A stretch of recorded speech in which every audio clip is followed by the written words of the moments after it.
BJP రాష్ట్ర కార్యాలయంలో Congress manifesto అనుసారణ సమితి మీటింగ్ ఏర్పాటు చేస్తూ బీజేపీ వికలాంగుల విభాగానికి పుల్లేశ్వరరావు గారికి ప్రత్యేక ధన్యవాదాలు. ఎందుకంటే అందరికీ ధన్యవాదాలు. ప్రత్యేకంగా ఎందుకు అంటున్నానంటే, మనం ఎవరి దగ్గరికి వెళ్ళినా ఎవరైనా కలవాలన్నా అపాయింట్మెంట్ అంత ఈజీగా కాదు.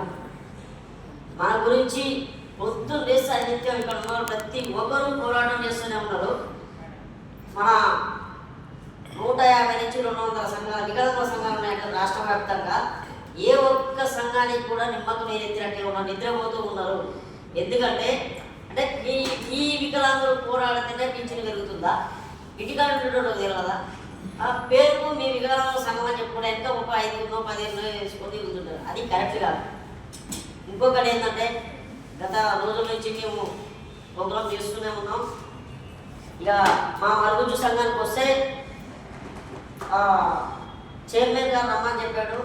సరే ఏదేమైనా కానీ చెప్పేసి మా కమిటీకి ఇన్ఫర్మేషన్ ఇచ్చి మేము వెళ్ళడం జరిగింది. వెళ్ళిన తర్వాత ఆయన హామీలు ఇవ్వడం జరిగింది. హామీని ఇచ్చిండు కానీ నిలబెట్టుకోవడంలో చాలా వెనకంజలో ఉన్నాడు. హామీలు నేను కూడా ఇస్తా, ప్రతి వరుస రోడ్డు మీద పోయే వాళ్ళు కూడా హామీలు ఇస్తారు. హామీలు నిలబెట్టుకున్నాక దానికి ఒక వాల్యూ ఉంటుంది. నిలబెట్టుకుని ఎన్ని హామీలు ఇస్తుంది.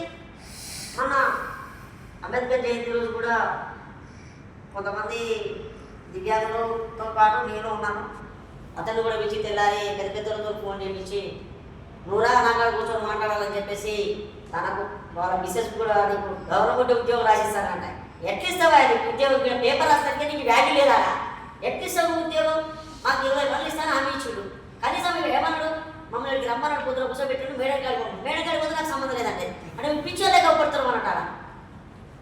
దీన్ని దృష్టిలో పెట్టుకొని జిల్లా స్థాయి కాదు, మండల స్థాయి కాదు, ఇక్కడ జాతీయ స్థాయి దాకా ఉన్నది. స్టేజ్ మీద మా యొక్క సమస్యలు జాతీయ స్థాయి దాకా తీసుకోవాలని వికలాంగులు అందరినీ యూనిట్ చేయాలి. ఫస్ట్ అంటే ఏ ఒక్క వికలాంగుల సంఘాల నాయకులు యూనిట్ కావట్లేదు నా ఉద్దేశం. అది ఇప్పుడు ఉండే సంఘాలు చాలా ఉన్నాయని మన చైర్మన్ సంఘం పెట్టి 150 నుంచి 200 సంఘాలు ఉన్నాయి. ఈ సంఘం ఎంత వస్తున్నారని నాకు క్వశ్చన్ చేసి